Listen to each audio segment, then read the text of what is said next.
12h06. Aujourd'hui, samedi le 30 janvier. Donc, merci à tous ceux qui sont là. Voici un peu le rapport Roger Bamba. C'est un rapport de 56 pages. 56 pages. Donc, nous avons travaillé dessus depuis la fin des élections présidentielles du 18 octobre 2020 en Guinée. Et c'est un rapport qui est unique en son genre et vraiment c'est une nouveauté dans l'environnement sociopolitique guinéen, ce genre de rapport. C'est un rapport qui caractérise le régime du président Alpha Condé du point de vue du droit international. Du droit international. Donc, ce rapport, d'abord, il se dénomme Roger Bamba. Pourquoi nous avons choisi de l'appeler Roger Bamba? C'est parce que, à nos yeux, Roger Bamba symbolise bien un peu là où M. Alpha Condé a conduit notre pays depuis ces 10 dernières années. Donc, comme vous le connaissez, Roger Bamba est cet activiste de la société civile qui est très intègre, un homme de conviction qui était opposé à la présidence à vie, naturellement en Guinée, dans le cadre du FNDC. Donc Roger Bamba est aussi un politicien, un homme politique de conviction. Il ne milite pas selon l'appartenance à telle ethnie, il ne milite pas selon la connaissance à telle personne. Il s'est joint à un parti d'opposition selon ses propres convictions. Roger Bamba a été arrêté. Il a été arrêté, il me semble, le 7 septembre 2020, dans le cadre de ses activités professionnelles. C'est-à-dire, il a été arrêté à l'Assemblée nationale. Il travaillait dans ses activités professionnelles. Il a été conduit par la suite à la maison centrale, cette prison à Conakry, à la maison centrale, où il a séjourné durant 3 mois. 3 mois. Donc, septembre, un peu plus de 3 mois. De septembre jusqu'aux alentours, jusqu'au début du mois de janvier, jusqu'à la fin du mois de décembre, il y séjournait. Il est décédé, il me semble, si ma mémoire est bonne, justement des suites des tortures, de la torture physique et morale et mentale qu'il a subie. Il est décédé à l'hôpital Ignace Dine, au chevet, de son lit d'hôpital, il y avait son épouse. Il est décédé, il a été torturé physiquement et mentalement et il est décédé parce que tout simplement, il croit à ses convictions. Il est opposé à la présidence à vie. Donc voilà où est-ce que M. Alpha Condé nous a conduit depuis sa prise de fonction en 2010 jusque justement aux élections du 18 octobre 2020. Voilà pourquoi nous avons choisi d'appeler ce rapport le rapport Roger Bamba. C'est un hommage à Roger Bamba. C'est aussi un appel à tous les progressistes de notre pays à ne pas reculer. Nous n'avons pas le droit de reculer. Il faut aller de l'avant. Les libertés d'expression, les libertés d'association, les libertés de manifestation sont des acquis de notre population et ce n'est pas le régime de M. Alpha Condé qui va nous ramener en arrière sur ce plan. Donc, encore une fois, un hommage à M. Roger Bamba. J'adresse mes condoléances les plus attristées à sa famille et à l'ensemble de la société civile guinéenne. Donc, mesdames et messieurs, encore une fois, merci de vous joindre à l'événement. C'est une première, la présentation du rapport Roger Bamba. Ce rapport, c'est un rapport de 56 pages. 56 pages. Chacune de ces pages mérite d'être lue par l'ensemble de nos citoyens. Et bien entendu, ce rapport est aussi destiné aux partis politiques d'opposition, au pouvoir en place, notamment la frange réformatrice, s'il y en a encore, du pouvoir en place. Donc, ça, c'est la première chose. Ce rapport est aussi destiné à la communauté internationale, Parce que ce qui est nouveau de plus sur ce rapport, c'est le regard du comportement de ce régime au regard du droit international. Donc, la grande question qui se pose dans ce rapport, c'est pourquoi la communauté internationale laisse faire. Et nous apportons dans ce rapport des réponses à ces questions-là. Le rapport comprend deux parties. Deux parties. Alors, la première partie, c'est justement la qualification de ce régime. C'est-à-dire que nous avons connu un premier régime dans les années depuis l'indépendance jusqu'à 1984. Nous avons connu le régime du général Lansana Conté jusqu'à la fin 2008. Donc, chaque régime a des caractéristiques. Ce régime aussi a des caractéristiques. Donc, dans la première partie du document, ce sont les caractéristiques qui sont propres à ce régime, les faits nouveaux que nous montrons dans ce rapport. Et puis la deuxième partie, naturellement, c'est la partie qui porte sur les recommandations. Nous avons pensé qu'il y a deux options possibles pour remettre notre pays sur les rails d'une démocratie libérale et apaisée. Il y a deux options possibles. Je vais tout à l'heure partager ces deux options avec vous. Mais sans plus tarder, nous allons très vite survoler. Encore une fois, je ne vais pas me mettre à lire le rapport pour vous. Je vais tout simplement survoler sur chacune des parties les points les plus importants. Hein? Les faits nouveaux, je vais les souligner. Les points les plus importants, je vais les souligner. Par la suite, à la fin totalement de l'événement, je vais publier en ligne ce rapport avec un lien qui vous permettra de le lire et de le télécharger. Donc, en ce moment, vous aurez beaucoup plus de détails. Mais naturellement, dès que je finirai la présentation, il me fera plaisir de prendre vos questions. Donc, la première partie du rapport, comme je disais, porte sur la caractérisation du régime du président Alpha Condé. Il faut se rappeler que M. Alpha Condé a pris le pouvoir après des événements très particuliers. C'est suite aux répressions de septembre 2009 dans un stade de Conakry qualifié de crime contre l'humanité. Il ne faut pas l'oublier, c'est extrêmement important ce facteur. Donc, pour une fois dans l'histoire de notre pays, des événements, des violences ont été qualifiés de crimes contre l'humanité par une commission d'enquête indépendante des Nations Unies. Donc, c'est suite à ces événements que M. Alpha Condé a obtenu le pouvoir en 2010, notamment en décembre 2010. Donc, M. Alpha Condé a pris le pouvoir avec la promesse, premièrement, de faire la lumière, de rendre justice sur ces crimes contre l'humanité qui ont été commis en septembre 2009, mais en plus d'instaurer un état de droit, d'en finir avec la violence d'État. Alors, ce que nous allons découvrir dans ce rapport, ce que vous allez découvrir dans ce rapport, c'est que premièrement, contrairement à ce qu'il aime dire, le président Alpha Condé aime souvent dire que lui, il ne marche pas sur des cadavres pour arriver au pouvoir. Dans ce rapport, vous allez découvrir effectivement que suite aux répressions de septembre 2009 et entre le premier et le deuxième tour des élections présidentielles de 2010, il y a eu beaucoup de faits violents. Le premier fait violent, c'est notamment les violences qui sont intervenues à Sigiri entre le premier et le deuxième tour. Alpha Condé cherchait en ce moment à polariser le pays, étant donné que son challenger avait une avance carrément imbattable.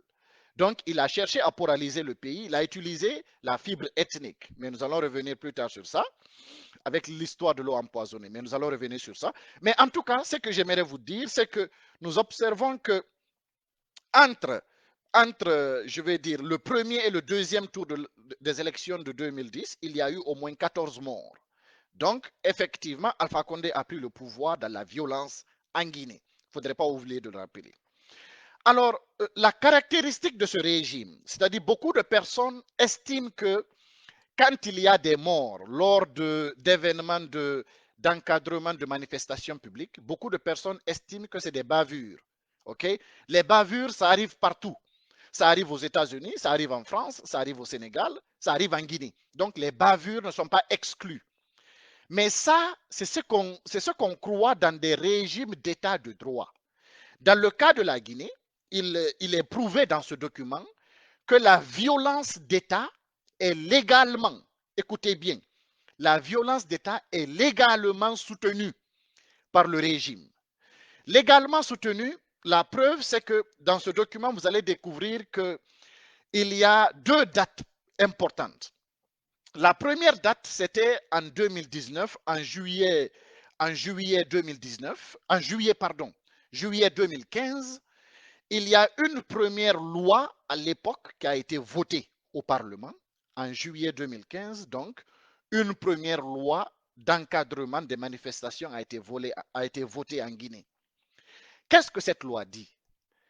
Cette loi dit que les autorités compétentes ont désormais la possibilité, premièrement, d'interdire des manifestations politiques. Donc, ça, c'est une première violation des libertés fondamentales des citoyens.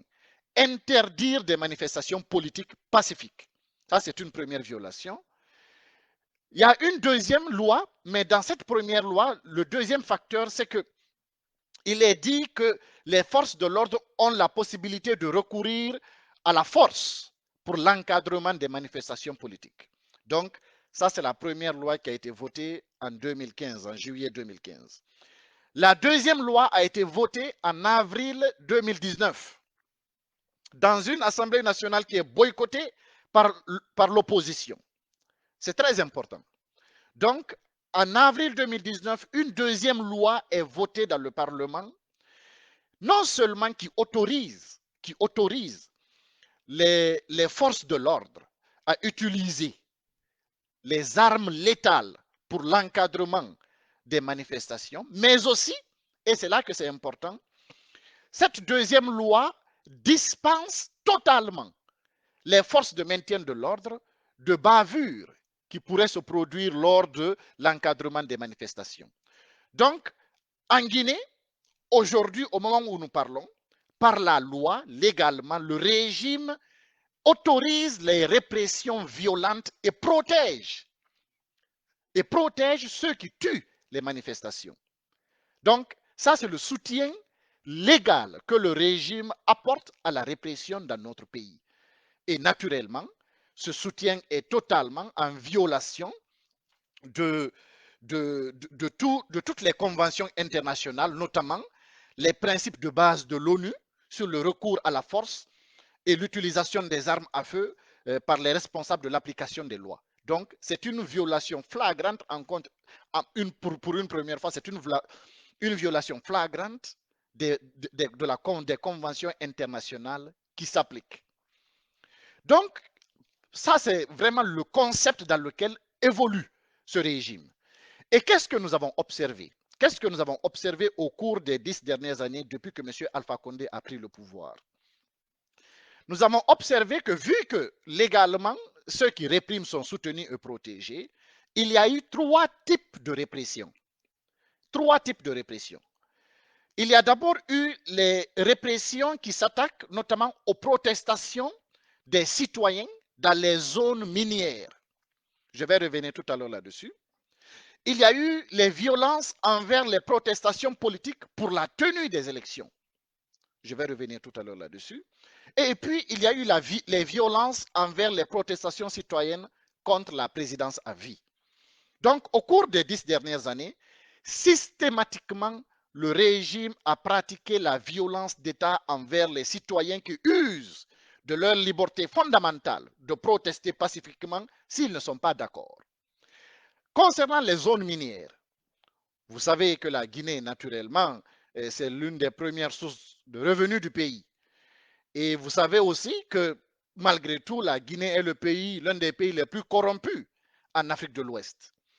Et vous savez, naturellement, que les plus grosses corruptions sont dans le secteur des mines et que le régime du président Alpha Condé en fait sa chasse gardée. Donc, nous avons observé qu'au cours des dernières années, systématiquement, Il n'y a pas eu d'autres méthodes qui ont été appliquées. Il n'y a pas eu de concertation, il n'y a pas eu de dialogue. À chaque fois que les populations se sont soulevées dans les régions d'exploitation minière pour protester contre leurs désaccords, par exemple à Saoro en 2011, à Zowota en 2012, à Diéké et à Boké, dans toutes ces zones minières, l'État a immédiatement donné l'ordre aux forces de l'ordre de réprimer. Dans ces répressions, il y a eu au moins une trentaine de morts. On ne parle même pas des blessés. Et justice n'a jamais été rendue. En Guinée, il y a récemment la Cour de justice de la CEDEAO qui a donné raison aux populations de Zogota qui ont été réprimées, mais la justice guinéenne n'a jamais rendu justice pour ces cas de mort, de protestation dans les zones minières. Donc, ça c'est très important de le souligner. C'est une caractéristique du régime du président Alpha Condé. La deuxième observation que nous avons faite, naturellement, c'est lors des manifestations liées à l'organisation des élections. Systématiquement, depuis que M. Alpha Condé est au pouvoir, il n'y a pas eu une élection où il a pris l'initiative par lui-même de les organiser, si ce n'est le double scrutin du 22 mars 2020, mais aucune élection normale, il n'a jamais pris l'initiative de les organiser dans le temps. À chaque fois, il a fallu que la société civile et l'opposition politique manifestent pour que ces élections se tiennent. Et dans ces manifestations de la société civile, le pouvoir a donné autorisation aux forces armées de réprimer dans la violence. Nous parlons ici d'une centaine de morts. Les détails sont dans le rapport. Pour chaque mort, les détails sont dans le rapport. Vous avez des références qui vous permettent d'aller identifier chaque événement. Donc, c'est très détaillé. Je ne fais que survoler. Donc, le pouvoir a systématiquement réprimé les manifestations pour la tenue d'élections. Nous parlons des premières élections législatives en 2013. Nous parlons des élections présidentielles de 2015. Nous parlons des élections locales de 2008, de 2018, de février 2018. Et naturellement, les élections, le double scrutin du 22 mars 2020 et puis l'élection présidentielle du 18 octobre 2020. Les faits nouveaux, parce que par le passé aussi nous avons eu ça en Guinée, mais les faits nouveaux dans ce cas pour le régime du président Alpha Condé, il y a deux faits nouveaux. Premièrement, c'est-à-dire que le niveau de répression a un peu changé. Désormais, le pouvoir en place, dans le cadre d'opérations de maintien de l'ordre, on a observé des jeunes contre-manifestants. On va les appeler des jeunes contre-manifestants qui sont habillés en civil, qui sont escortés par les forces de l'ordre. Quelle est la mission de ces jeunes contre-manifestants? C'est de lyncher. C'est de lyncher les citoyens qui protestent contre, pour la tenue des élections ou contre la présidence à vie. Et puis, de faire des casses de magasins et de biens dans les quartiers qui sont réputés favorables à l'opposition. Donc, nous avons observé beaucoup de magasins, de commerçants qui ont été cassés par ces jeunes contre-manifestants. Il y a aussi eu du lynchage, c'est-à-dire pour une première fois en Guinée, des jeunes qui sont des civils, entre guillemets, escortés par la police, font du lynchage et tuent des gens à terre. Et nous avons même vu des cas où ils ont calciné les gens qui sont couchés à terre. Ça, c'est dans le régime du président Alpha Condé. C'est un fait nouveau. Qu'est-ce que ce fait nouveau démontre? Il démontre que les opérations de répression du régime se sont sophistiquées, ont augmenté en cran et ont atteint un niveau où, possiblement, il y a des milices qui sont intégrées à nos opérations de maintien de l'ordre. Alors, qu'est-ce que ça nous rappelle? Les opérations de ce genre nous rappellent, pour ceux qui ont une idée de ce qui s'est passé au Rwanda dans les années 93 et 94, au Rwanda, ils les ont appelés des milices interwarmées. Les milices interwarmées, ce sont des civils au Rwanda, avant le génocide, que le régime à l'époque avait armé avec des machettes. Et ce sont ces milices-là qui ont été responsables pour la plus grande part du génocide au Rwanda. Donc, en Guinée, nous avons atteint un niveau de planification du régime où, effectivement, nous avons ce genre de milices en Guinée qui ont repéré déjà les maisons des gens qui sont favorables à l'opposition. Nous allons voir un peu plus tard précisément de qui on parle en Guinée. Donc, et qui sont prêts à agir sous ordre du régime.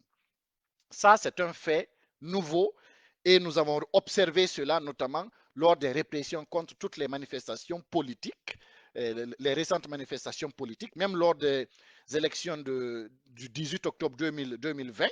Nous avons vu dans les quartiers de Matoto, Sonfonia Matoto, Sonfonia et Yataya, ces milices qui ont été encadrées par les polices pour aller faire du casse et tuer des citoyens. Donc ça, c'est un fait nouveau, très grave.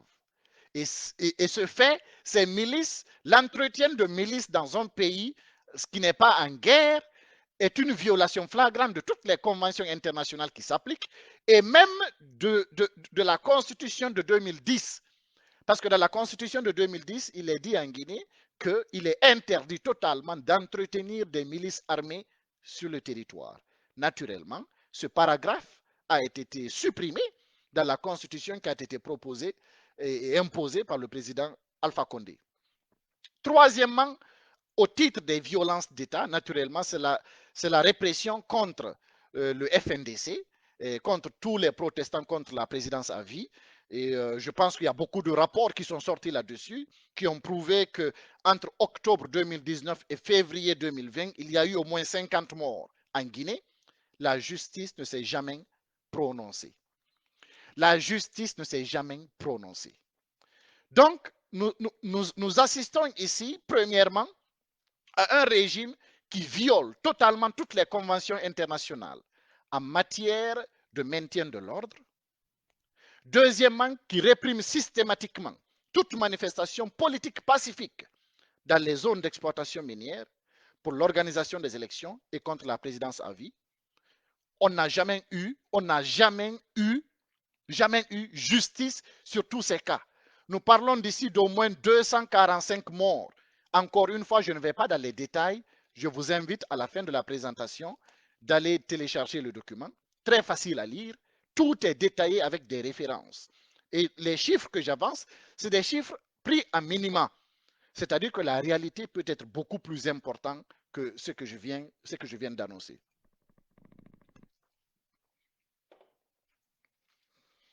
Donc, ça, c'est la première partie. Ça, c'est le premier volet de la première partie. Mais nous voyons que la violence d'État est légalement soutenue et nous voyons les conséquences de la violence d'État. Le deuxième volet de la première partie du rapport porte sur le soutien institutionnel. C'est très important encore une fois. Le soutien institutionnel que l'État apporte à la violence d'État dans notre pays. Vous savez, nous avons connu plusieurs régimes en Guinée. Et le premier régime était qualifié effectivement d'un régime extrêmement tyrannique. Donc, nous avons connu plusieurs régimes en Guinée.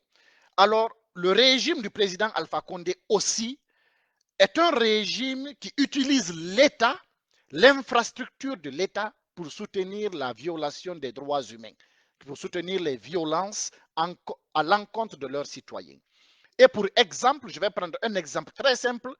Je prends l'exemple du système carcéral de notre pays. Le système carcéral de notre pays, c'est l'ensemble du système pénitentiaire, donc les prisons, etc. Vous savez que le rôle d'un système carcéral, d'un système pénitentiaire, c'est de notamment sanctionner les personnes qui sont en violation, notamment du droit commun, mais aussi de préparer les prisonniers à leur insertion à la société à la fin de leur pénitence. Donc, c'est ça un système, c'est ça le rôle d'un système pénitentiaire. En Guinée, ce que nous avons observé depuis que le président Alpha Condé est au pouvoir, c'est que le système pénitentiaire est utilisé à des fins uniquement de répression contre les dissidents et les opposants politiques. N'est-ce pas? Donc, il y a plusieurs faits nouveaux sur ce point. Le premier fait nouveau, c'est la surpopulation carcérale du pays. Donc, entre 2015 et 2019, disons qu'à 2019, il a été observé que pour un pays qui a une capacité carcérale de un peu plus de 2500 places dans le système carcéral de notre pays, 2500 places dans les 33 prisons du pays, il y avait une population de près de 5000 prisonniers. Hein? Donc, nous avons une capacité carcérale de 2500 prisonniers et on nous met plus de 5000 prisonniers.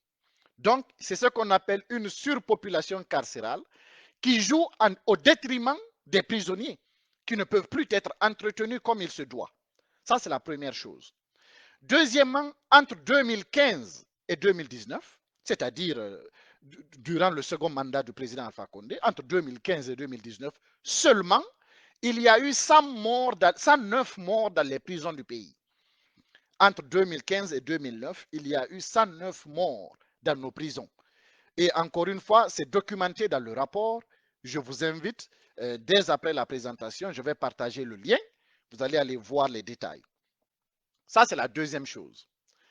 La troisième chose, c'est justement la torture qui est appliquée dans nos prisons. Hein? Et nous voyons régulièrement, pour les personnes qui sont connues, donc les politiciens qui sont connus, nous voyons régulièrement des annonces depuis un moment de personnes qui meurent en prison.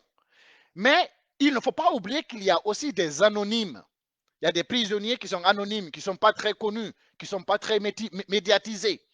Ces gens-là aussi meurent régulièrement en prison en Guinée. On n'en parle pas. Mais pour ceux qu'on en parle, je vais me rendre à la page 27 du rapport.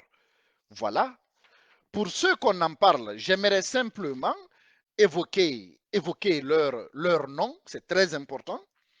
Nous parlons aujourd'hui de prisonniers politiques, des prisonniers, des personnes qui sont mises en prison parce que tout simplement elles sont opposées au président Alpha Condé. Vous avez Ismaël Condé, le vice-maire de la commune de Matam, un vice-maire, un élu du peuple qui croupit en prison. Vous avez Oumar Silla. Oumar Silla, il me semble que c'est celui-ci qu'on appelle Foneke Mengue, qui a été récemment encore dans un procès injustement condamné à la prison. Et il est régulièrement harcelé pour des affaires judiciaires. Parce que tout simplement, ils sont opposés au président Alpha Condé. Vous avez Ibrahim Diallo du FNDC qui est aussi régulièrement harcelé. Vous avez Alpha Souma, qui est membre du FNDC qui est en prison. Vous avez M. Étienne Soropogui, un politicien qui fait partie de l'opposition, notamment de l'ANAD, la coalition qui a affronté M. Alpha Condé au 18 octobre, lors des élections du 18 octobre, qui croupit en prison parce que tout simplement il est opposé. Il est opposé au président Alpha Condé. Vous avez Mamadi Condé, le jeune homme qu'on appelle Madik, qui croupit en prison parce que tout simplement il a rejoint le parti d'opposition à M. Alpha Condé. Vous avez Souleymane Condé, qui est membre du FNDC, qui est en prison, tout simplement parce qu'il est opposé à la présidence à vie en Guinée. Et c'est encore plus grave. Monsieur Chérif Ba, ex-gouverneur de la Banque centrale, vice-président du principal parti d'opposition, qui est en prison, qui est en prison aujourd'hui en Guinée parce qu'il est opposé à monsieur Alpha Condé. Vous avez Ousmane Gawal Diallo, responsable de l'UFDG, qui est en prison parce qu'il est opposé à Alpha Condé. Vous avez M. Selou Baldé de l'UFDG qui est en prison parce qu'il est opposé à M. Alpha Condé. Vous avez Abdoulaye Ba, qui est membre d'un parti d'opposition qui est aussi en prison parce qu'il est opposé à Alpha Condé. Vous avez un M. Saïkou Yaya Diallo qui est responsable juridique du FNDC qui est aussi en prison. Sans compter que tous ceux qui sont régulièrement harcelés, M. Abdourahmane Sadon du FNDC, M. Sekou Koundouno du FNDC, qui sont régulièrement harcelés par le système judiciaire et carcéral du pays. Donc, ça c'est le troisième fait nouveau. Nous avons tout simplement là un régime qui va prendre ses opposants pour les mettre en prison, les torturer, les tuer. C'est dans ce sens que récemment, nous avons vu le jeune Mamadou Ribari qui est mort en prison de torture. Nous avons vu naturellement M. Roger Bamba, à l'honneur duquel nous avons publié ce rapport, torturé, empoisonné et mort en prison parce qu'il est opposé au président Alpha Condé. Donc, le système carcéral du pays est mis à la disposition du régime comme des centres de détention. C'est extrêmement important. C'est-à-dire que vu que nous, notre génération, nous vivons l'événement, nous n'avons pas suffisamment de recul pour qualifier les choses. Mais il faut avoir la capacité de prendre le recul. Il s'agit de centres de détention. Et il est prouvé, j'ai mis dans le rapport, que le centre de Soronkoni, le camp de Soronkoni, qui est à 600 km de Conakry, est transformé en centre de détention. J'utilise les vrais mots, centre de détention. La prison centrale de Conakry est transformée en centre de détention. Donc, nous sommes là en violation totale de toutes les conventions internationales contre la torture et l'enlèvement des gens. La torture et l'enlèvement des gens. Et ça, c'est quelque chose de nouveau aussi avec ce régime. Le quatrième fait nouveau, avec ce régime, et c'est documenté dans le rapport, nous assistons à des enlèvements de masse, c'est-à-dire des disparitions forcées. Il y a une convention internationale contre les disparitions forcées, notamment lorsque le FNDC a lancé ses activités en octobre 2009, le pouvoir a lancé des rafles pour attraper le maximum de jeunes manifestants qui sont opposés à la présidence à vie de M. Alpha Condé. D'accord? Ils les ont raflés et ils les ont amenés à 600 km de Conakry, dans le camp de Soronkoni, où ils ont suivi des tortures. C'est des enlèvements forcés parce que ces personnes n'ont aucun accès à leurs parents. Leurs parents n'ont aucun accès à ces jeunes. Personne ne savait où ils sont. Jusqu'au jour où ils ont été libérés à quelques dizaines de kilomètres de Conakry, personne ne savait. Ni leurs parents, ni leurs avocats n'avaient accès. Et le pouvoir n'a jamais voulu communiquer sur leur sort. Donc, nous sommes là aussi en violation totale des conventions internationales contre les disparitions forcées. Donc ça, c'était le quatrième fait nouveau. Le cinquième fait nouveau, et ça, quiconque m'aurait dit que j'aurais vu ça de mon vivant en Guinée, je n'allais jamais le croire. Et je sais que vous aussi d'ailleurs.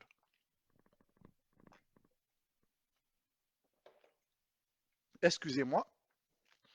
Le cinquième fait nouveau, dans ce cadre, dans le soutien institutionnel du régime à la violence d'État, porte sur la mercantilisation, écoutez bien, porte sur la mercantilisation de notre système carcéral. Il s'agit de quoi? Ponctuellement, le régime, à l'occasion notamment soit d'élections, soit de manifestations politiques, le régime organise des opérations de rafle. J'utilise les bons termes. Des opérations de rafle pour aller attraper un maximum d'opposants, de jeunes manifestants, dans les quartiers qui sont favorables à l'opposition. En Guinée, c'est principalement dans la commune de Ratoma. Donc, on va attraper un maximum de jeunes. On les amène dans les commissariats de police. Certains sont transférés à la prison centrale. Ils sont attrapés sans aucun mandat. Ils sont transférés dans les commissariats.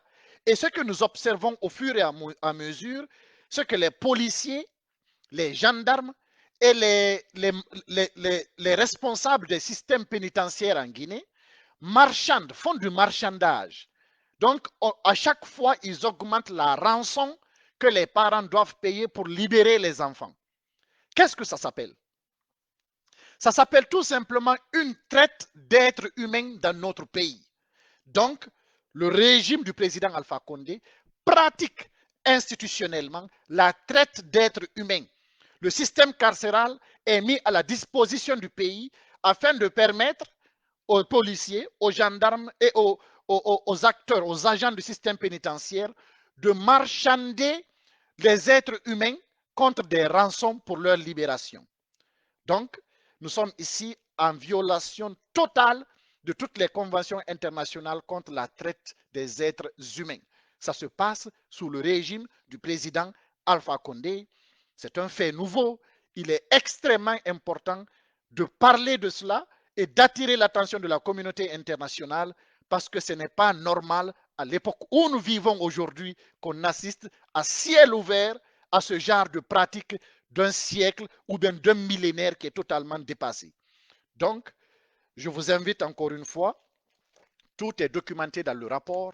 Vous allez aller voir les détails de ce soutien que le régime apporte, notamment à la répression d'État dans notre pays. Donc, pour résumer très vite, nous avons dit que le régime apporte un soutien légal à la répression d'État, à la violence d'État.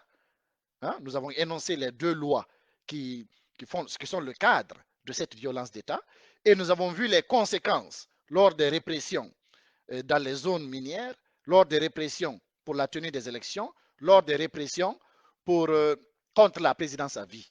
Nous avons vu les conséquences. Nous avons vu les nouveautés. Le régime montre en sophistication parce que désormais, il y a des milices qui accompagnent, les milices civiles qui accompagnent les forces de maintien de l'ordre pour faire du lynchage et du cassage des biens et des magasins des personnes réputées être membres de l'opposition.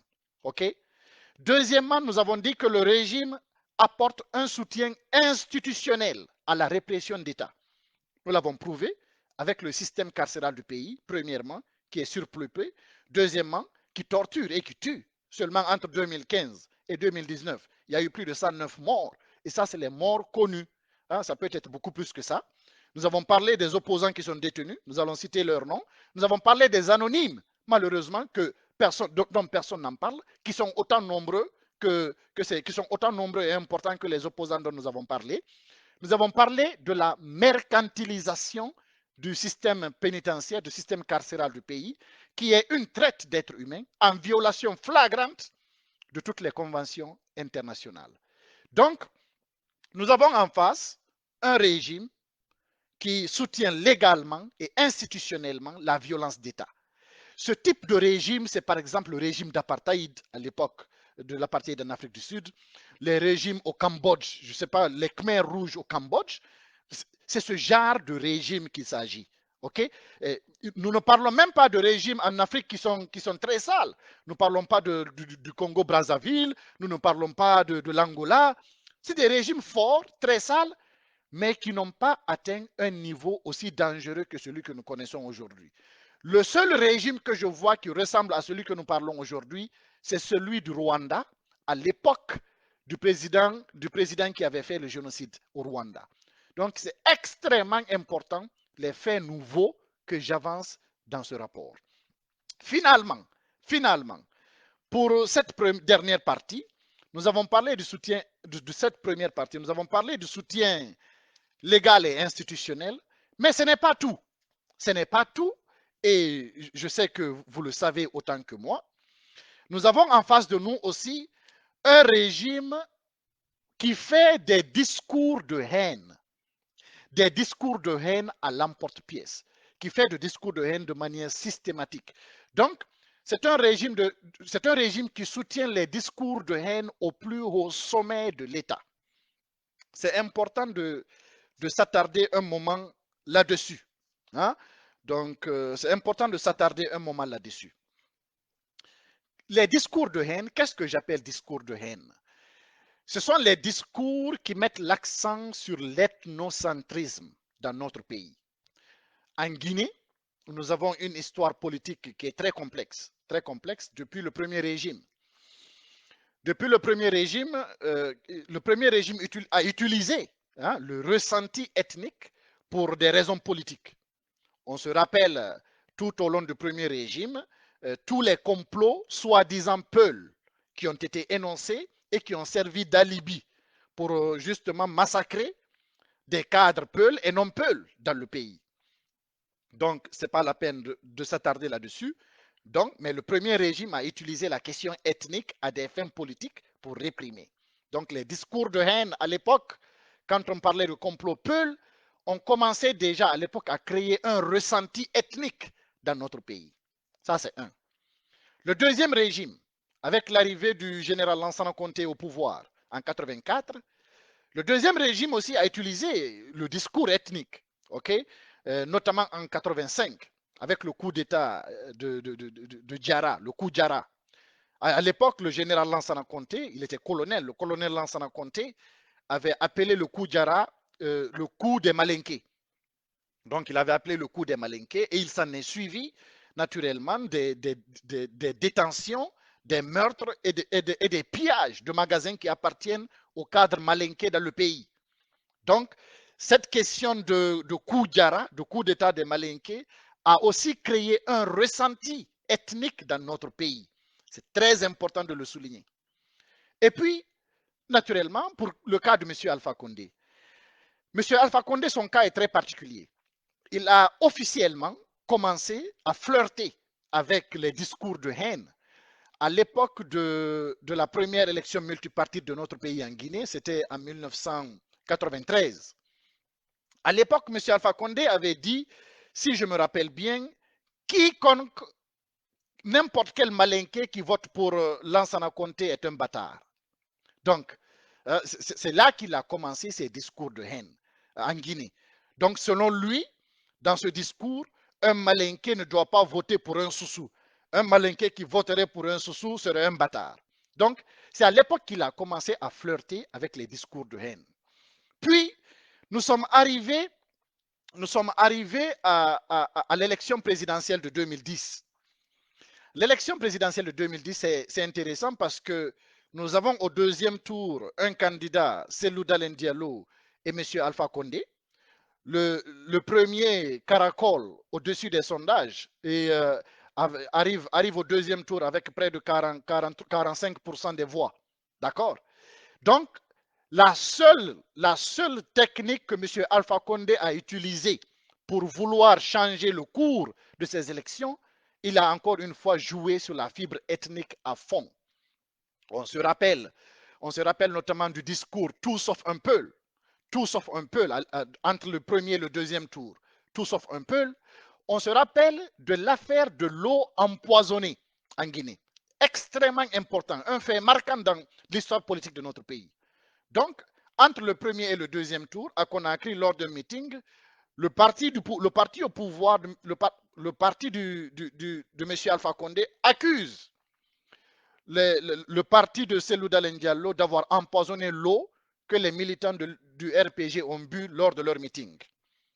C'est quand même extraordinairement étrange que le parti qui est à 44% des voix aille empoisonner de l'eau d'un parti qui avait à peine 20% des voix. Donc, cette affaire de l'eau empoisonnée a créé un ressenti ethnique énorme dans le pays et a servi d'alibi dans les régions de Sigiri et de Kissidougou où il y a eu des violences ethniques. Il y a eu un mort et surtout pour la première fois dans l'histoire de notre pays, nous avons assisté à l'exode des Peuls qui vivent à Sigiri et à Kissidougou pour aller se réfugier dans des régions où ils sont beaucoup plus en sécurité. Ça, c'était la première fois et c'est à l'occasion de discours de haine tenus par M. Alpha Condé. Donc, ça, encore une fois, à la rigueur, on peut se dire, OK, pour la conquête du pouvoir, donc M. Alpha Condé a utilisé des discours de haine. À la rigueur, si ça se limitait là, on allait dire que bon, il voulait juste accéder au pouvoir. Mais qu'est-ce que nous avons découvert au cours des 10 dernières années depuis que M. Alpha Condé est au pouvoir? Premièrement, ça n'a pas cessé. Parce que dès qu'il est arrivé sur le plan économique, M. Alpha Condé s'est immédiatement attaqué aux commerçants Peul. Immédiatement attaqué aux commerçants Peul. Il a une rhétorique très connue sur l'histoire des commerçants. Il qualifie ces gens de personnes qui ne sont pas des entrepreneurs. On se rappelle encore de lorsqu'il a dit que les commerçants sont comme des tortues, il faut mettre le feu au derrière pour que ces gens se bougent.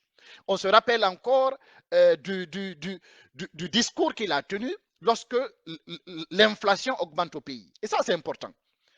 À chaque fois que l'inflation augmente au pays, le régime, M. Alpha Condé en tête, lance des slogans soi-disant que ce sont les commerçants Peul qui augmentent les prix des denrées sur le marché. Mais c'est quand même extraordinaire. Vous avez un gouvernement dont l'une des missions, c'est justement de faire en sorte que l'inflation soit maîtrisée. Et lorsqu'il n'arrive pas à maîtriser l'inflation, on accuse des commerçants Peul comme étant les responsables de l'augmentation des prix sur les marchés. Naturellement, ça crée un ressenti. Ce n'est pas quelque chose d'innocent. Ça crée un ressenti contre la communauté Peul, ça crée un ressenti ethnique au sein de la communauté Peul. Le rapport que nous publions documente ces discours de manière très concrète. Et puis sur le plan économique, pour aller très vite, récemment, depuis les élections de octobre 2018, à quoi nous avons assisté? M. Alpha Condé a unilatéralement fermé les frontières entre la Guinée et le Sénégal et la Guinée et la Sierra Leone. Unilatéralement. Ça, c'est un. La raison pour laquelle il a fermé ses frontières, c'est parce qu'il perçoit le Sénégal et la Sierra Leone comme étant des menaces, parce que tout simplement, non seulement les populations immigrées guinéennes qui vivent dans ces deux pays, majoritairement, ce sont des Peuls. Deuxièmement, ce sont les commerçants Peuls qui détiennent la majorité du commerce entre la Guinée et le Sénégal et la Guinée et la Sierra Leone. Donc, pour ces simples raisons ethniques, le président Alpha Condé ferme les frontières entre la Guinée et le Sénégal et la Guinée et la Sierra Leone. Et encore une fois, en totale violation de l'article 59 du traité de la CEDEAO sur la libre circulation des biens et des personnes. C'est quand même incroyable, pour des raisons ethniques. Puis, sur le plan, j'ai envie de dire, de l'administration publique, nous avons vu depuis l'arrivée de M. Alpha Condé à quoi nous avons assisté. On croyait que ce monsieur voulait simplement accéder au pouvoir et que par la suite, nous allons observer une bonne gouvernance. Tout au contraire. Nous avons observé ce qu'on appelle dans le jargon en Guinée la manincanisation de l'administration publique. OK? Ce n'est pas un secret pour personne. Aujourd'hui, si vous êtes sous Peul, forestier, vous ne pouvez pas accéder à l'administration publique guinéenne. Vous ne pouvez même pas rêver d'atteindre certains postes dans le pays parce que tout simplement, il y a une politique qui vient de haut qui veut explicitement que tous les postes stratégiques du pays soient détenus par des malinqués. En tout cas, qu'on ségrègue et qu'on exclue tous les Peuls, les Soussous et puis les forestiers de ces postes stratégiques. Donc ça, c'est la manincanisation de l'administration publique et c'est en totale violation de l'article 2 de la Charte africaine des droits de l'homme et des peuples, ainsi que de la Convention internationale sur l'élimination de toutes les formes de discrimination raciale et le pacte international relatif aux droits civils et politiques. Voilà. Donc, la politique au sein de l'administration et de la gouvernance de M. Alpha Condé est à nouveau en violation totale de plus de 3 conventions internationales sur les droits humains. Hein? Nous parlons ici du régime du président Alpha Condé. Toujours sur le plan social. Sur le plan social, c'est très important. On a à se demander, mais qu'est-ce que M. Alpha Condé a contre des communautés spécifiques de notre pays? Dès qu'il a pris le pouvoir en décembre 2010, il a lancé une opération de haute envergure au Fouta Djallon. Cette politique est appelée le Mandin Djallon. M. Alpha Condé a cherché à inculquer la haine au Fouta Djallon. Il a apporté un soutien logistique, financier et politique et a encouragé les descendants de ceux qu'on appelle les anciens auxiliaires aux anciens nobles du Fouta. Le Fouta était, avant la colonisation, une région où le système social est organisé en castes. Il y avait les nobles et leurs auxiliaires. Alpha Condé, quand il a pris le pouvoir, il a voulu apporter un soutien aux auxiliaires pour s'opposer et se venger contre les descendants des nobles, des familles nobles qui étaient au Fouta Djallon. Ça s'appelle la politique du Manding Djallon. Dans le rapport que j'ai, vous pouvez aller. C'est clairement explicite et c'est extrêmement dangereux. Parce que, comme je vous le dis, au fur et à mesure, nous nous rapprochons d'un contexte génocidaire dans notre pays. Et si, dans ces régions, à majoritaire, par exemple, Peul, le président arme ses milices et ces gens dont vous parlez, dès qu'il y a un incident, le président ne pourra plus contrôler les violences qui pourront s'en suivre. Et c'est en ce moment que nous pouvons assister à des crimes génocidaires. Et ce soutien politique explicite, et cette politique de Manding Diallo est en totale violation du plan d'action de Rabat sur l'interdiction de l'appel à la haine nationale, raciale ou religieuse, ainsi que de la Convention pour la prévention et la répression du crime de génocide. Donc, on se comprend très bien. Nous avons dit dans la première partie de ce rapport, premièrement, le pouvoir apporte un soutien légal.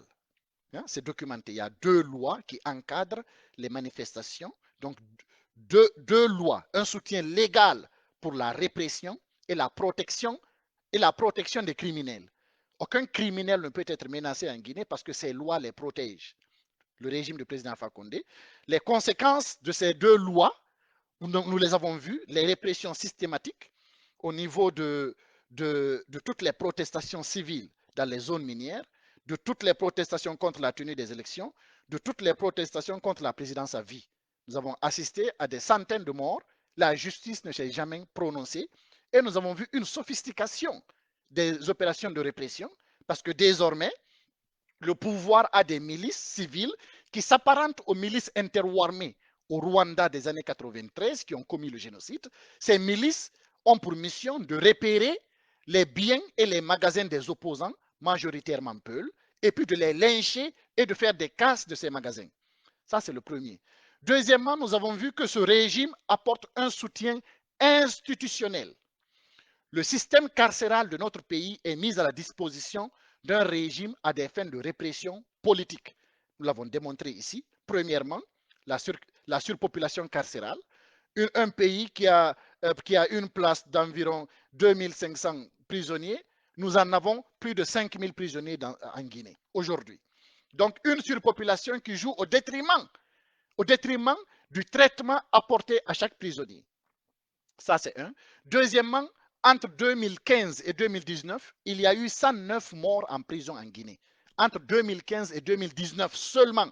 Je ne parle pas depuis 2010 là. Je dis entre 2015 et 2019, il y a eu 109 morts en Guinée dans les prisons.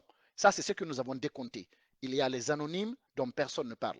Et puis, nous avons vu que ce pouvoir, il prend flagramment des opposants politiques pour les mettre en prison. Il y a les anonymes et puis il y a les opposants politiques. Nous avons cité le nom de principaux leaders politiques du principal parti d'opposition qui sont détenus en prison parce que tout simplement ils sont opposés à Alpha Condé. Des membres du FNDC sont en prison parce qu'ils sont opposés à Alpha Condé.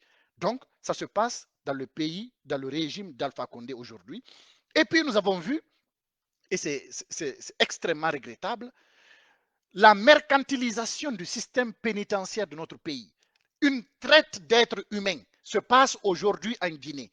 Le régime organise des rafles ponctuelles dans les quartiers favorables à l'opposition, notamment dans le quartier de Ratoma et dans les quartiers de la commune de Ratoma et de Matoto, pour ramasser des opposants, les amener dans les commissariats de police et dans les prisons du pays, et puis marchander leur libération en demandant des rançons de plus en plus élevées à leurs parents. Nous voyons ça aujourd'hui. Et ça, c'est en totale violation de toutes les conventions internationales contre la traite des humains, de toutes les conventions internationales contre la torture. Nous assistons à cela en Guinée.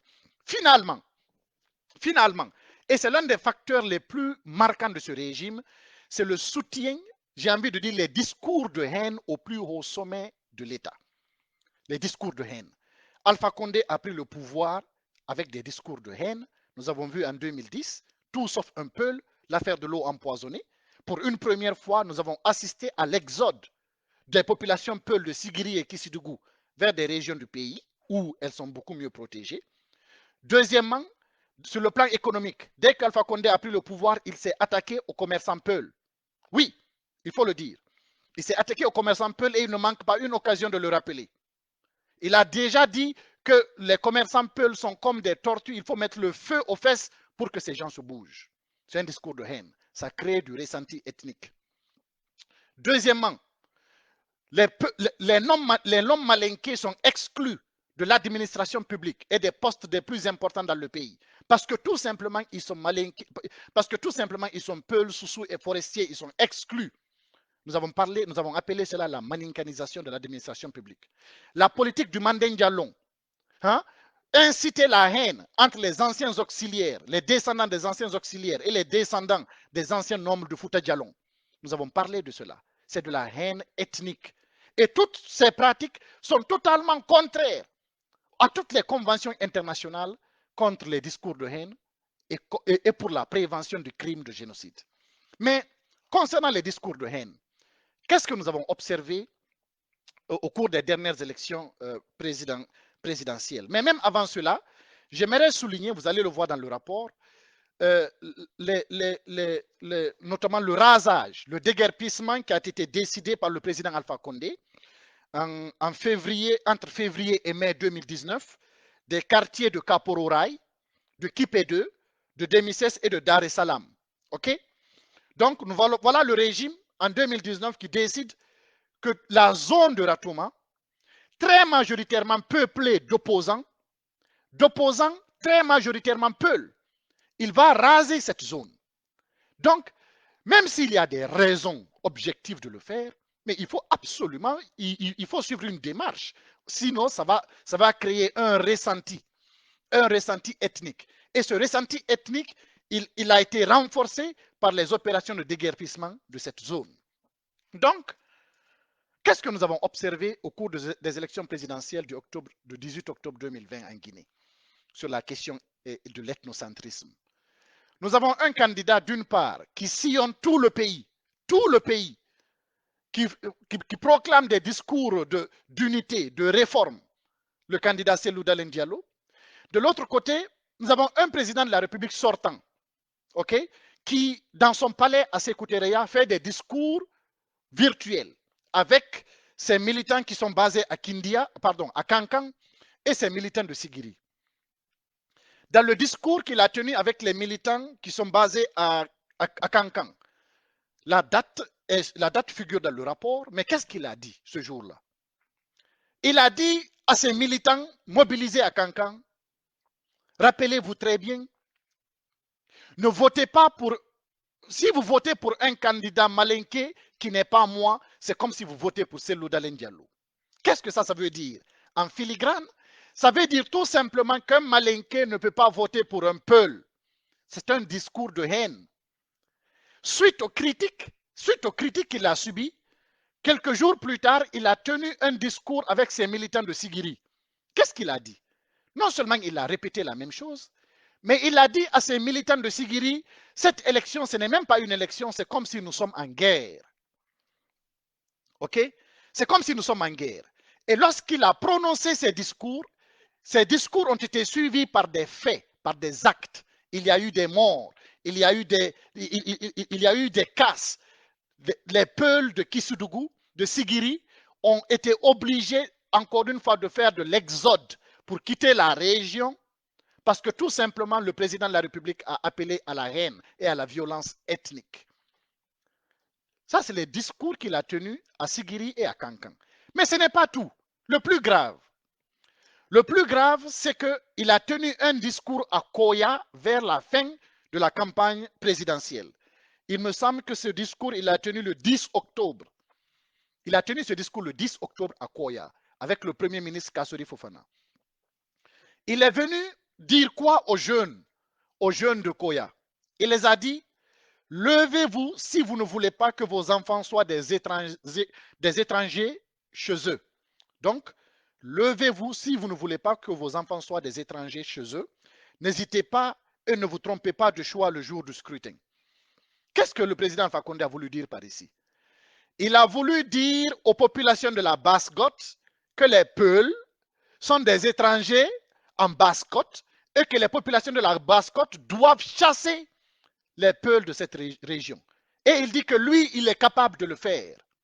Donc, ça crée naturellement un ressenti ethnique, ça crée de la violence ethnique, ça crée de l'ethnocentrisme dans le pays. Et ces discours ont été suivis à Kindia même et à Koya ont été suivis par des actes. Dès qu'il a été élu président, concrètement, quand il s'est imposé après la répression, en récompense à la région, il est allé s'attaquer aux commerçants qui évoluent à Kindia, dont l'un d'entre eux est le président de la coordination de Fouta Djallon. il est allé s'attaquer au centre commercial sans loi à Kindia pour vider les gens, soi-disant parce que le commerçant n'est pas en conformité. Il est allé s'attaquer à d'autres, à Dubreka et à Koya, des commerçants Peul. Donc, sur la question ethnique, c'est extrêmement dangereux. Nous avons un président de la République, non seulement qui a accédé au pouvoir suite à des discours ethniques, mais de plus, qui se maintient au pouvoir avec des discours ethniques, et plus grave, qui applique des politiques ethnocentristes. Et il évoque maintenant des discours de nettoyage ethnique. Parce que quand on dit de chasser les Peuls d'une région, quand on dit de considérer des Peuls comme des étrangers en basse-côte, c'est un discours de nettoyage ethnique, donc c'est un discours génocidaire. Voilà pourquoi, au bout de cette première partie, naturellement, je tire la sonnette d'alarme. La sonnette d'alarme, je la tire non seulement pour nous, les Guinéens, qui savons ce qui se passe, mais aussi au niveau international. Un régime qui, en violation de toutes les conventions internationales, qui soutient légalement et institutionnellement la violence d'État, un régime en plus qui s'est sophistiqué en opération de répression, un régime qui tient en plus un discours de nettoyage ethnique, c'est un régime génocidaire. Et voilà pourquoi, au regard du droit international, parce que ce régime est en violation de toutes les conventions internationales qui s'appliquent, c'est un pays voyou, donc un régime voyou. Voilà pourquoi on qualifie au regard de ce régime, au regard du droit international, on qualifie ce régime d'un régime ethnocentrique voyou. Et c'est exactement cela. Un régime ethnocentrique, vous savez pourquoi, voyou, vous savez pourquoi, et il est devenu très dangereux pour la Guinée, pour les populations guinéennes et pour toute la sous-région ouest-africaine. D'ailleurs, vous n'êtes pas sans savoir que le président de la Sierra Leone a tiré la sonnette d'alarme. Hein? La Sierra Leone, le Libéria et la Côte d'Ivoire sont des pays qui ont connu la guerre civile. Hein? C'est des pays qui, depuis le début des années 90 jusqu'aux années 2000, début 2000, étaient dans la guerre civile.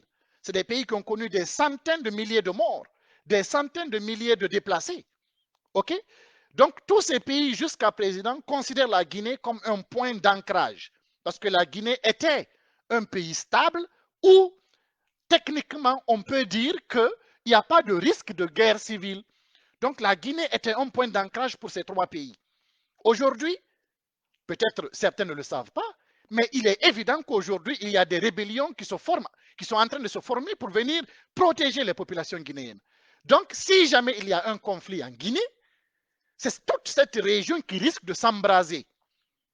Voilà une raison importante, en plus de la raison humanitaire interne propre à la Guinée, qui doit dicter à la communauté internationale l'importance d'intervenir en Guinée.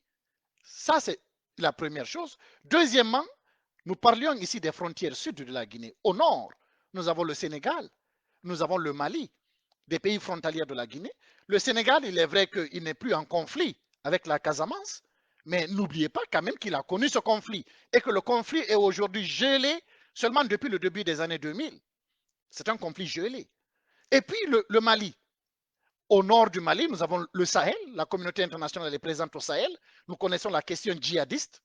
Donc la Guinée ne peut pas se permettre d'être déstabilisée ou bien d'être un pays en conflit ou bien d'être un pays où a lieu des crimes contre l'humanité et des génocides. Voilà encore une fois une raison supplémentaire pour laquelle la communauté internationale doit absolument intervenir en Guinée. Excusez-moi.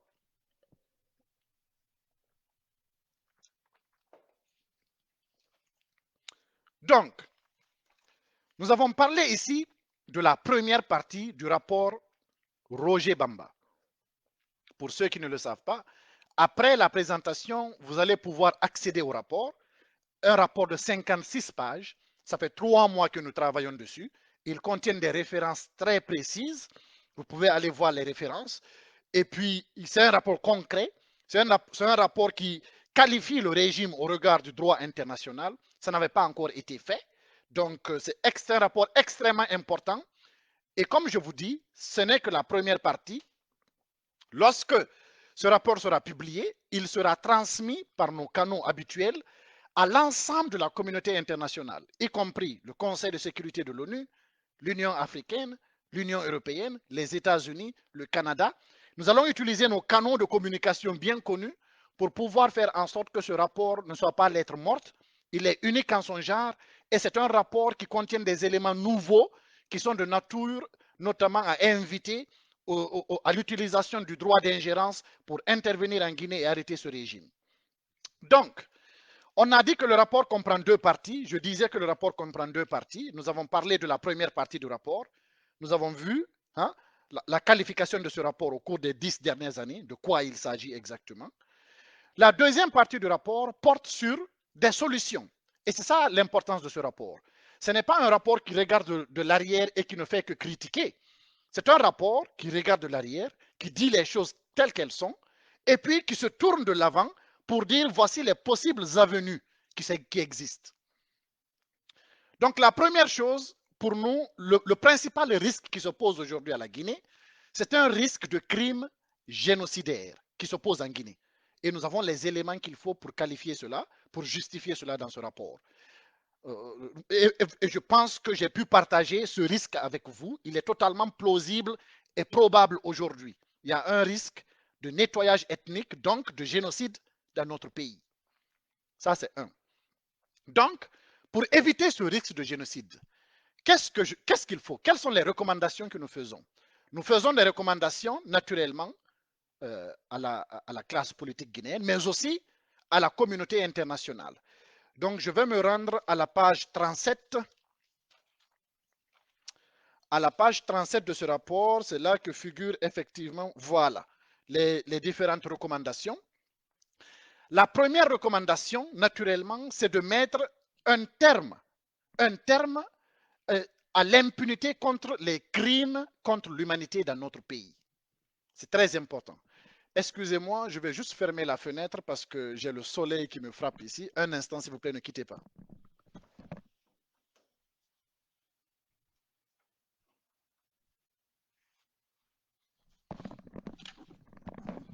Voilà, merci beaucoup de votre patience. Donc, je disais que le risque qui se pose, le risque que ce régime ethnocentrique vaillou pose à la Guinée aujourd'hui, c'est un risque génocidaire. J'ai expliqué pourquoi c'est un risque génocidaire et je pense que vous partagez cet avis avec moi. Vous allez voir dans le détail comment cela est expliqué dans le rapport. À la sous-région ouest africaine, c'est un risque d'instabilité et de menace de tous les acquis qui ont été obtenus par la communauté internationale en Côte d'Ivoire, en Sierra Leone et au Libéria, ainsi qu'au Mali et au Sénégal. Il y a un risque à ce niveau également. Il y a même un risque additionnel parce que la Guinée-Bissau n'est plus à l'abri aujourd'hui d'incursion et de déstabilisation de la part du régime de M. Alpha Condé. Nous avons vu les rapports qui existent entre le président de la Guinée-Bissau et le président de la Guinée-Conakry aujourd'hui. Donc, tout fait croire que Alpha Condé utilise des pratiques qui ne sont pas diplomatiquement normales pour déstabiliser le régime de la Guinée-Bissau, qui, on le sait, est un État anciennement narcotique et qui est capable de le redevenir. Donc, la communauté internationale a, j'ai envie de dire, un intérêt à maintenir la Guinée comme étant un pays stable, mais aussi un pays avec une démocratie fonctionnelle, un pays où il n'y a pas de violence d'État. Ma première recommandation consiste à mettre un terme à l'impunité, tout court. L'impunité contre les crimes contre l'humanité et l'impunité contre tous les crimes qui se font dans le pays. Pour ce faire, vous allez voir dans le rapport, notamment, il y a des recommandations qui consistent notamment envers la communauté internationale, l'Organisation des Nations Unies et la Cour pénale internationale. Ces recommandations consistent en quoi? Donc, d'abord, mettre un terme à l'impunité dans le pays consiste à immédiatement donner un délai de 6 mois. 6 mois au régime du président Alpha Condé pour juger les crimes contre l'humanité de septembre 2009 en Guinée. Je vais prendre un exemple très concret. C'est-à-dire, je vais prendre l'exemple du Kenya. Okay? Le Kenya, en 2007-2008, le Kenya a organisé des élections et il y a eu des violences politiques. Des violences politiques qui, par la suite, ont entraîné plusieurs milliers de morts et des centaines de milliers de déplacés. La communauté internationale s'est saisie du cas du Kenya. Ils ont dépêché une commission d'enquête et puis il s'est avéré que les enquêtes qui ont été faites qualifient ces crimes de crimes contre l'humanité. D'accord? La communauté internationale a donné une année au Kenya pour juger ces crimes contre l'humanité. À défaut de remplir ses engagements, la communauté internationale, la Cour pénale internationale allait s'autosaisir pour venir juger ces cas au Kenya. Une année plus tard, vu que le régime au Kenya n'avait pas pu honorer ses engagements, la Cour pénale internationale s'est autosaisie. On a envoyé le procureur Ocampo, Monsieur Ocampo, on l'a amené au Kenya. Il a interrogé les personnes qu'il fallait, il a inculpé les gens, on les a entendus à la Cour pénale internationale. OK? Parce que ce sont des crimes contre l'humanité et les crimes contre l'humanité peuvent être jugés, les juridictions nationales, mais aussi au regard du droit international. Les institutions internationales comme la Cour pénale internationale sont compétentes pour juger ces crimes. Et ce sont des crimes qui ne sont pas prescriptibles. Ils peuvent à tout moment être jugés. Et personne ne peut être à l'abri des sentences de la Cour pénale internationale, y compris les présidents de la République. Nous avons des exemples. Donc, en Guinée, en septembre 2009, dans un stade de Conakry, il y a des crimes contre l'humanité qui ont été commis. C'est une commission d'enquête indépendante de l'ONU qui l'a affirmé. Septembre 2009. Ça fait plus de 11 ans, pour ne pas dire 12 ans. Ça fait plus de 11 ans que le régime du président Alpha Condé est incapable de juger ces crimes. Vous et moi, nous savons pourquoi. Parce que c'est un régime lui-même qui commet des crimes contre l'humanité.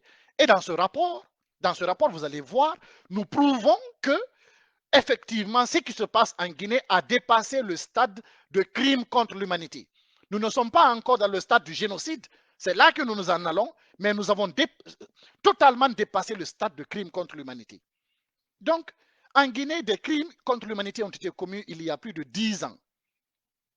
Le régime du président Alpha Condé est incapable de le juger.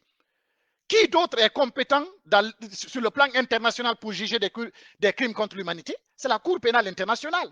Donc, nous disons à la Cour pénale internationale, à l'Organisation des Nations Unies et à la communauté internationale de donner un délai de 6 mois au président Alpha Condé pour juger les crimes contre l'humanité de septembre 2009. Ça, c'est la première recommandation pour mettre fin à l'impunité dans notre pays. Lorsque ces crimes seront jugés, les gros bonnets qui ont commandité ces crimes seront jugés, ça va contribuer à lutter contre l'impunité dans le pays selon une cascade de conséquences. Donc, ça, c'est déjà le premier pas. Ils ne peuvent pas être impunis, ces crimes. Les criminels sont connus, certains sont arrêtés, certains sont prêts pour comparaître. C'est seulement le président Alpha Condé qui refuse de juger ces crimes. Il faut qu'il se tienne et il faut que le monde se mobilise pour qu'il se tienne. Ça, c'est la première recommandation. Donc, tant que ces crimes ne sont pas tenus, nos propositions consistent, au niveau de la communauté internationale, à imposer des restrictions de voyage et des gels des avoirs envers les responsables de l'appareil sécuritaire en Guinée. Comprenez? Donc, premièrement, la communauté internationale, on impose la tenue au bout de 6 mois du procès des crimes contre l'humanité de septembre 2009. Tant que ce procès ne se tienne pas, on impose des sanctions. On impose des sanctions. On impose des sanctions. Et je vous recommande, lorsque on aura fini, vous allez voir les recommandations qui sont conditionnelles sur ce plan. Donc, pour totalement arracher le germe d'un potentiel conflit génocidaire dans notre pays, il faut absolument qu'on lutte contre l'impunité. Et pour lutter contre l'impunité, il faut commencer par les crimes contre l'humanité. Ces crimes contre l'humanité, vu qu'au bout ça fait plus de 10 ans, Alpha Condé n'a pas été capable de les juger, la communauté internationale est devant ses responsabilités pour prendre en charge ce dossier, pour le juger, et ça va contribuer à mettre fin à l'impunité dans notre pays. Si Conakry n'est pas capable de le faire, on impose des sanctions. Ça, c'est la première chose. La deuxième chose pour totalement éliminer le risque génocidaire dans notre pays, c'est très simple. Il suffit tout simplement d'instaurer un nouveau régime qui est compatible avec la diversité ethnique et qui repose sur des institutions fortes.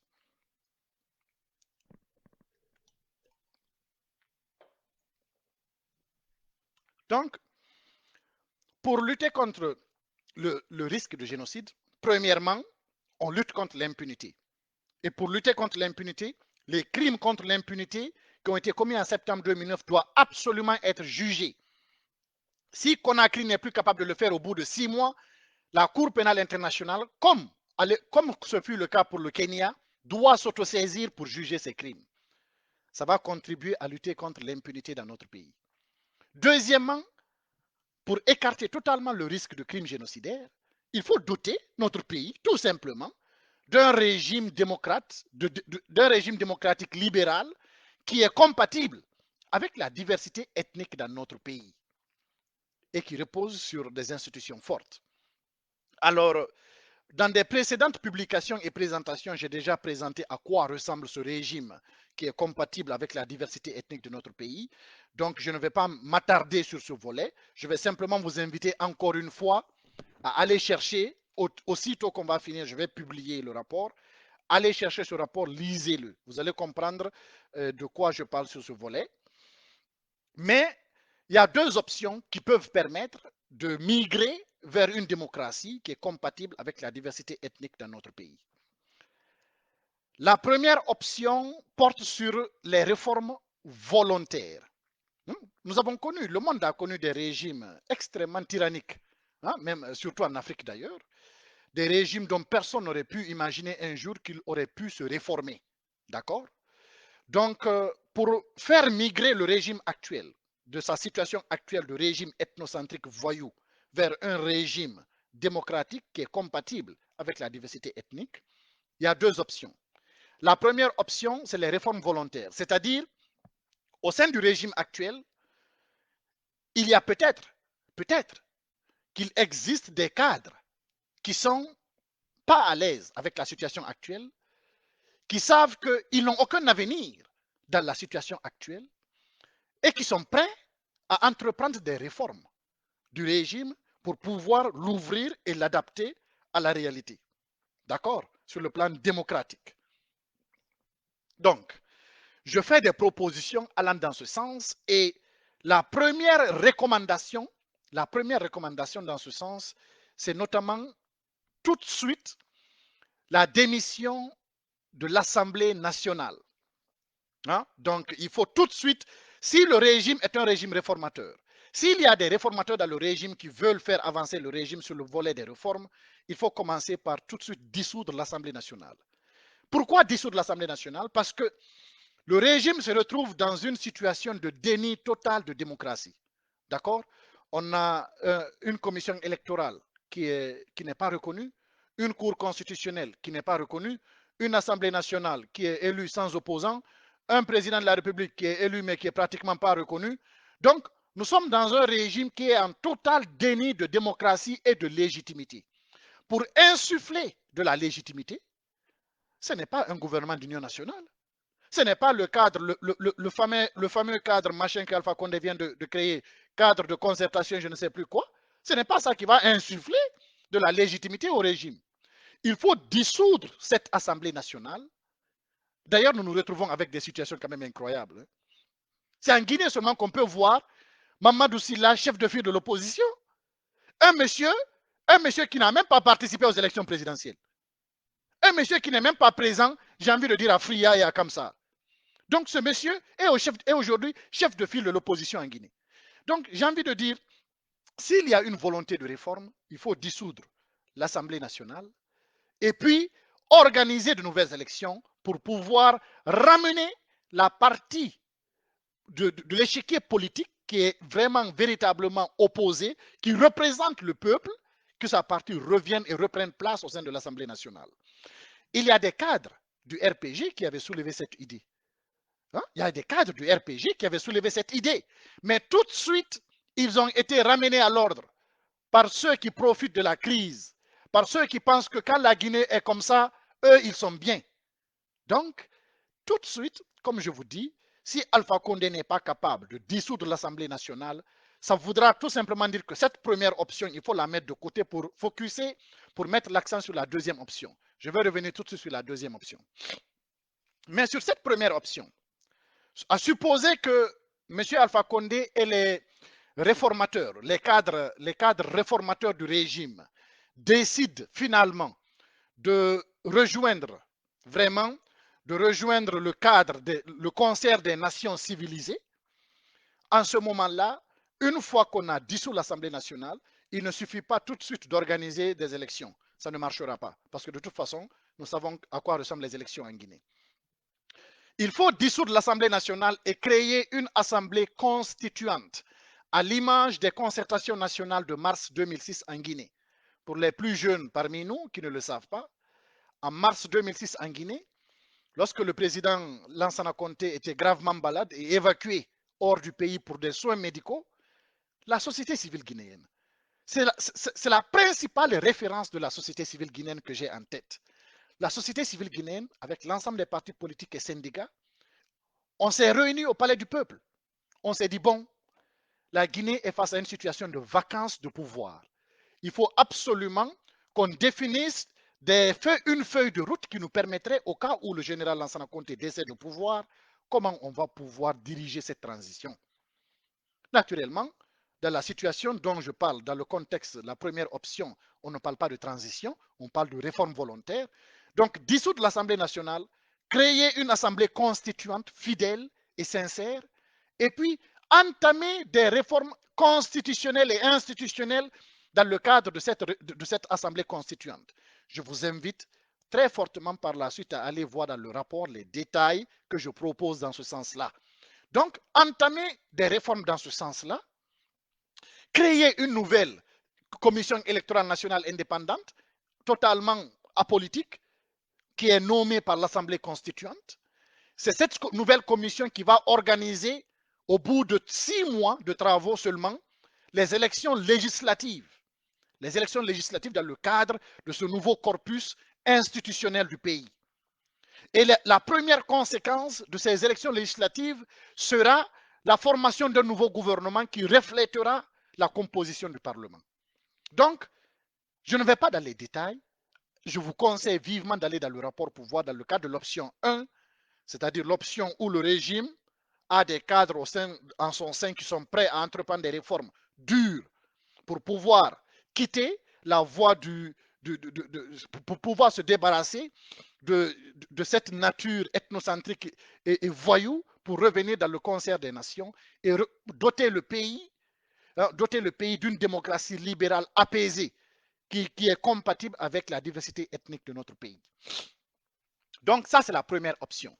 Si au bout de quelques semaines ou au bout de quelques mois, le président Alpha Condé n'est pas capable de prendre la décision de dissoudre le Parlement et de nommer une assemblée constituante, on écarte cette première option, on met l'accent sur la deuxième option qui est naturellement l'option d'une transition politique dans notre pays. De toute façon, quelle que soit la manière dont cette transition arrivera, si le régime n'est pas prêt à vraiment entreprendre de véritables réformes, en ce moment-là, nous appelons tous les acteurs de la société civile en Guinée, y compris les acteurs politiques, les syndicats, les mouvements du FNDC et ceux de l'étranger qui militent, qui sont des progressistes, nous les appelons à se concerter ensemble pour pouvoir définir les actions qu'il faut entrevoir afin de précipiter l'avènement d'une transition politique en Guinée. Et dans le rapport, naturellement, je fais des propositions allant dans ce sens-là. Je fais des propositions aux acteurs politiques guinéens. Je fais des propositions à la diaspora guinéenne qui vit à l'étranger. Je fais des propositions à l'ensemble de la communauté internationale. L'Union africaine, la CEDEAO, la Cour pénale internationale, l'ONU, les États-Unis, la France, le Canada, l'Union européenne, la Chine, la Russie, la Turquie, les pays du Golfe. Donc, pour chaque catégorie d'acteurs, je fais des propositions allant dans le sens de précipiter l'avènement d'une transition dans notre pays, au cas où le régime ethnocentrique voyou du président Alpha Condé refuse de se lancer dans les réformes fortes et importantes pour le transformer vers un régime libéral, démocratique, qui est ouvert et qui est compatible avec la diversité ethnique dans notre pays. Alors, mesdames et messieurs, chers amis, je vous remercie vraiment. J'ai pris beaucoup de temps. Je voulais le faire en quelques 40 minutes, mais là, je pense qu'on a dépassé les 1 heure de temps. Voilà un peu le rapport Roger Bamba, ce que j'ai voulu, ce que nous avons couché dedans. Il est extrêmement important pour chacun d'entre vous d'accéder à ce rapport, le lire. Le premier volet qui caractérise ce régime, le deuxième volet qui fait des propositions en fonction du risque, de la menace que représente ce régime aujourd'hui. Et parmi les propositions, il y a les sanctions. D'abord, mettre fin à l'impunité des crimes contre l'humanité. Donc, sanctionner les crimes de septembre 2009, absolument. Ça ne peut pas être resté impuni. Ensuite, dépêcher des missions d'investigation sur les crimes qui ont été commis au cours des dernières années au regard des crimes qui ont été documentés dans ce rapport. La communauté internationale aujourd'hui a la carte blanche pour venir en Guinée faire des enquêtes. Et au bout de ces enquêtes, juger aussi tout ce qui s'apparente ou qui appartient au domaine de compétence de la Cour pénale internationale. Donc juger cela, imposer des sanctions et menacer le pays de sanctions jusqu'à ce qu'on revienne vraiment sur les rails d'un pays civilisé. Et ces sanctions doivent permettre aux acteurs réformateurs dans le régime de pouvoir prendre des initiatives.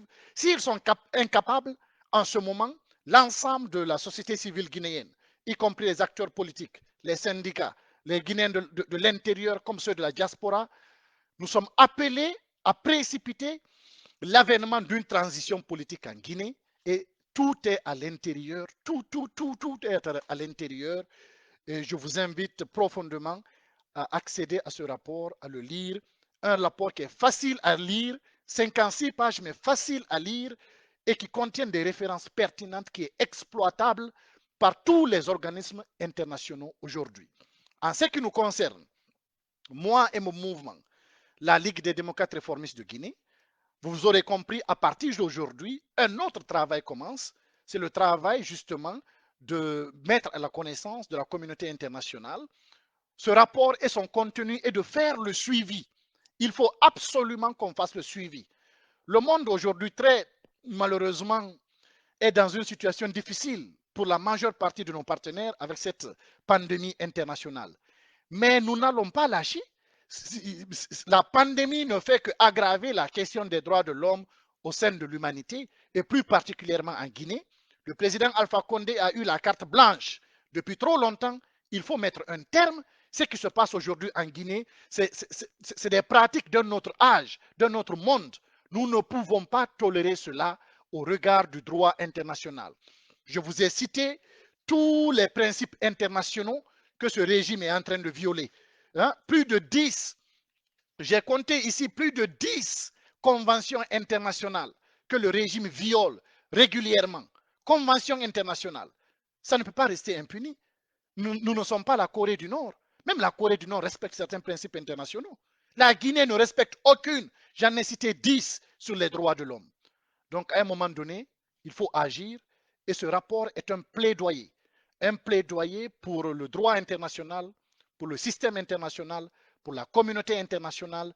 Et si vous lisez ce rapport, il y a une section particulière et précise qui justement s'appuie sur un argument du droit international pour appeler la communauté internationale à faire usage du droit d'intervention, du droit d'ingérence, pour mettre à l'abri les populations guinéennes de ce régime qui est devenu incontrôlable et qui est aujourd'hui fait peser une menace génocidaire en Guinée et une menace de déstabilisation de toute cette région de l'Afrique de l'Ouest. Nous ne pouvons pas nous permettre cela.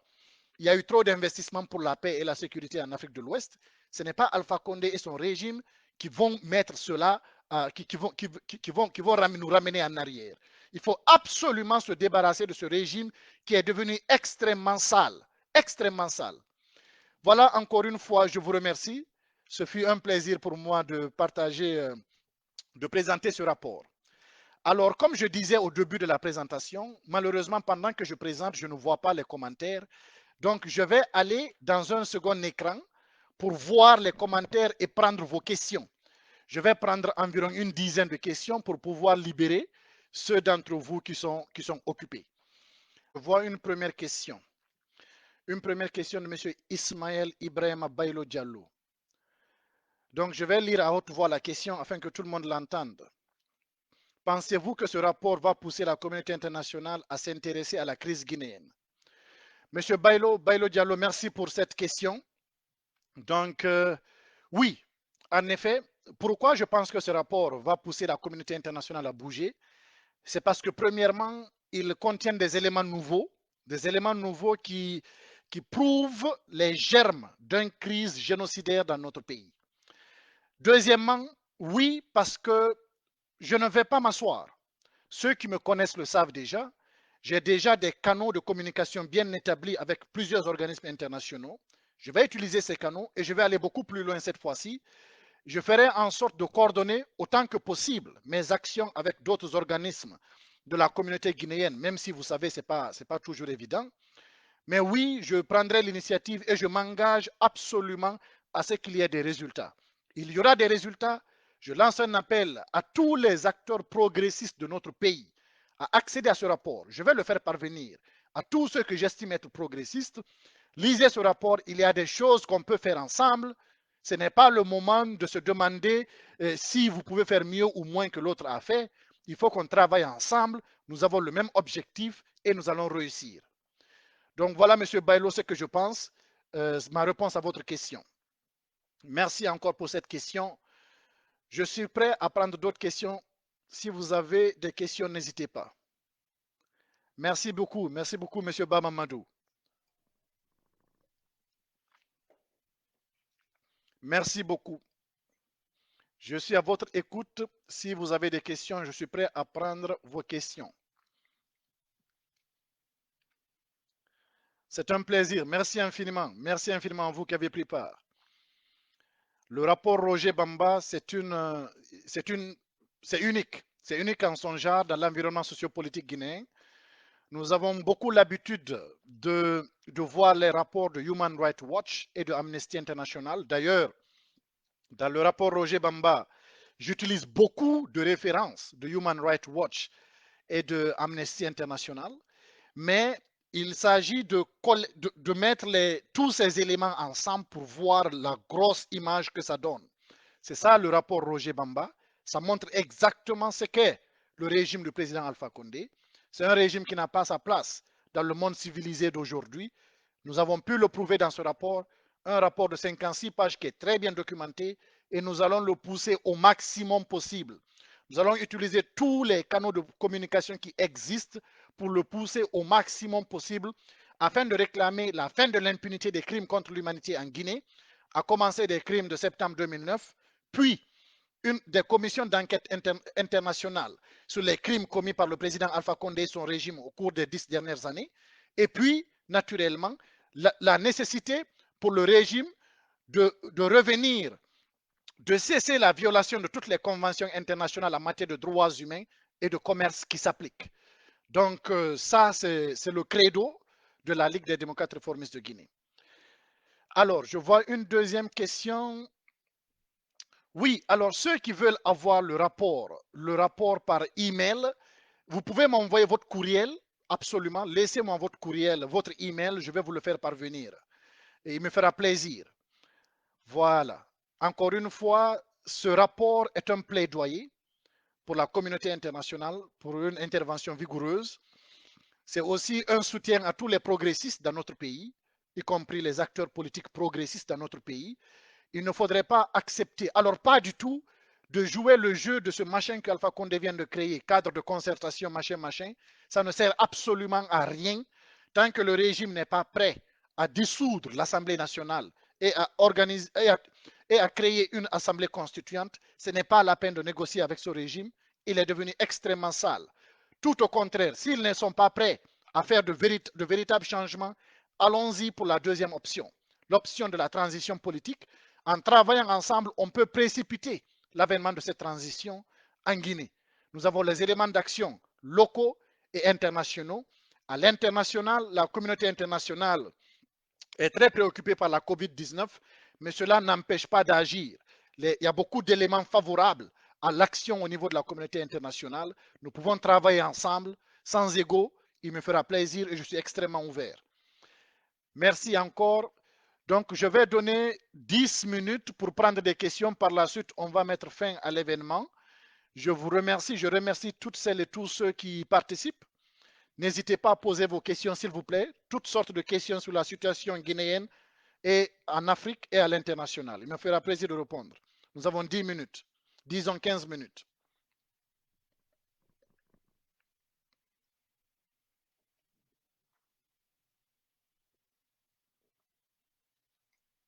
Merci. Je vois les emails que vous partagez. Je vais naturellement vous envoyer le rapport. Je vais vous envoyer le rapport après la présentation, à la fin de la présentation. Merci beaucoup. Merci à toutes et à tous. Merci de vous être joints à cet événement important. C'est un travail de longue haleine, 3 mois d'enquête, d'investigation et d'analyse. Et nous avons l'intention de ne pas baisser les bras. M. Alpha Condé a pris le temps au cours des 10 dernières années d'imposer un régime ethnocentrique voyou en Guinée. Naturellement, des progressistes sincères existent encore en Guinée et nous allons nous battre. Nous avons le droit international de notre côté, nous croyons au système international et nous obtiendrons des résultats pour protéger le peuple de Guinée et se débarrasser de ce régime ethnocentrique qui est devenu extrêmement sale. Merci, merci. Merci beaucoup à toutes celles et tous ceux qui ont pris part à cet événement. Je suis prêt à prendre vos questions. Je ne suis pas habitué à faire des Facebook Live, donc il se peut que techniquement je ne sois pas en point, mais quand même, le message que j'ai voulu vous faire passer, le rapport Roger Bamba, en hommage à Roger que nous aimons tous, qui a été enlevé de force, détenu à la maison centrale, torturé physiquement et mentalement, empoisonné et tué. Donc Roger Bamba, paix à ton âme, l'esprit pour lequel tu t'es battu, nous allons continuer à nous battre sur le même chemin et au bout du compte, nous y arriverons. Nous y arriverons parce que nous avons le droit international de notre côté, nous avons la vérité de notre côté, nous avons les progressistes de notre côté et nous avons le peuple martyr de Guinée de l'autre côté. Nous invitons le régime du président Alpha Condé à se réformer. Nous avons déjà vu des régimes comme ceux de l'apartheid et ceux du Ghana se réformer pour devenir des régimes démocratiques.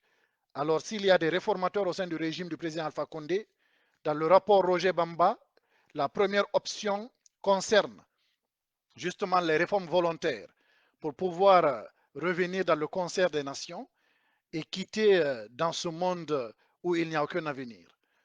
Si le régime ne veut pas entreprendre des réformes volontaires, la deuxième option du rapport Roger Bamba concerne l'avènement d'une transition politique qui est inéluctable en Guinée. Et dans le cadre de cette transition, j'appelle l'ensemble des forces sociales et politiques de notre pays à se concerter pour définir une feuille de route à l'image des concertations nationales de mars 2006 afin de préparer cette transition et éviter les erreurs et les déboires qui ont pu avoir lieu notamment lors de la transition de 2008 en Guinée. Voilà, je vous remercie toutes et tous vraiment. Il m'a fait plaisir de partager ces quelques 2 heures avec vous. Donc, je suis prêt à prendre vos questions si vous en avez. Des questions sur le rapport Roger Bamba, sur la situation en Guinée ou à l'international. Il me fera plaisir. Merci beaucoup.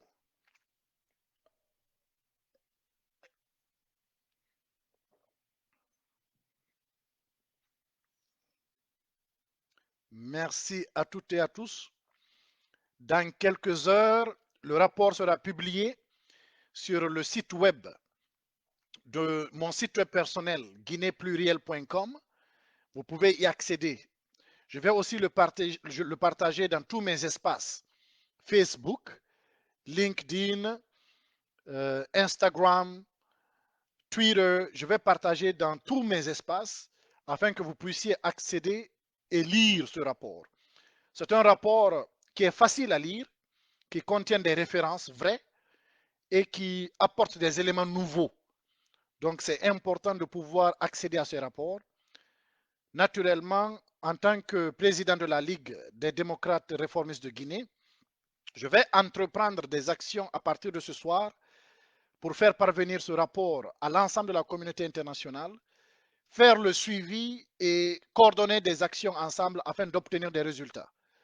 Nous devons absolument lutter contre l'impunité en Guinée et nous pouvons obtenir cela. Donc, nous pouvons aussi lutter pour changer ce régime, le faire migrer vers un régime, vers une démocratie libérale, compatible avec la diversité ethnique de notre pays. Et tout est bien détaillé dans ce rapport. Donc, je vous invite à vous le procurer. Il est gratuit et il sera disponible en ligne. Alors, je vois une question de Sank Diallo. L'impunité est un élément encourageant et encouragé en Guinée. Comment s'y défaire? Sans cela, il n'y aura pas de démocratie. Monsieur Sank Diallo, merci pour cette question. Effectivement, le rapport Roger Bamba, il arrive à cette conclusion, c'est-à-dire que pour pouvoir en quelque sorte ramener la Guinée dans le concert des pays civilisés, il faut lutter contre l'impunité. Lutter contre l'impunité, c'est à deux niveaux.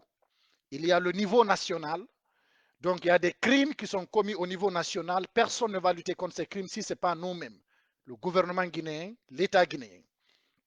Mais il y a des crimes qui sont commis en Guinée qui sont aussi de la compétence du droit international, de la communauté internationale. Donc, vu qu'en Guinée, nous avons un régime qui n'est pas capable, qui légalement soutient la violence et qui n'est pas capable de rendre justice, nous allons faire en sorte que les crimes qui sont de la compétence de la communauté internationale soient jugés. Si ces crimes sont jugés, ça va avoir des cascades de conséquences sur le système national. Donc, on va au fur et à mesure avoir un état de droit qui est capable de juger des crimes qui sont commis dans notre pays. Nous n'allons pas laisser faire. Notre génération n'a aucune autre mission si ce n'est de doter notre pays d'un système démocratique apaisé et qui est compatible avec la diversité ethnique de notre pays et naturellement qui est à la fois aussi un état de droit. Donc oui, c'est une lutte qui est loin d'être terminée et naturellement, ce n'est pas Alpha Condé et son régime qui auront le dernier mot dans cette lutte-là. Vous pouvez nous faire confiance. Merci pour votre question, M. Sank Diallo. Est-ce qu'il y a d'autres questions? Je vois tous les emails que vous m'avez envoyés. Naturellement, je vais vous envoyer le rapport. Vous allez simplement me donner un délai de quelques heures avant que je vous envoie le rapport, mais vous allez quand même le recevoir. Voilà. Donc, OK. Je vois une question de M. Ibrahima Mansari. Je vais lire la question à haute voix. Vous avez disposé de quels moyens pour faire ces enquêtes? Qu'est-ce qui vous prouve qu'elles sont vraies? Merci beaucoup, M. Sangaré, pour ces questions importantes. Donc, encore une fois, le rapport Roger Bamba s'appuie. Donc, il s'appuie sur des documents, des témoignages et des rapports qui ont été recueillis par des organismes aussi importants que Human Rights Watch, Amnesty International. Il y a des témoignages directs que nous avons obtenus. Vous allez voir dans le rapport des extraits de ces témoignages directs que nous avons obtenus avec des victimes du régime. Il y a aussi des rapports qui ont été faits par des organismes comme le Conseil supérieur de la diaspora forestière qui a publié un rapport. Et puis, il y a aussi des rapports sur les ONG locales en Guinée. Donc, c'est un ensemble de références que nous avons utilisées pour produire le rapport Roger Bamba. Et comme je vous le dis, tout ce qui est contenu dans le document, vous avez une référence. Donc, vous pouvez aller cliquer sur la référence, voir d'où ça vient, de quoi il s'agit. Nous avons beaucoup utilisé aussi quelques extraits qui proviennent des sites d'information guinéens, Donc les journalistes guinéens sont à l'œuvre dans ce rapport.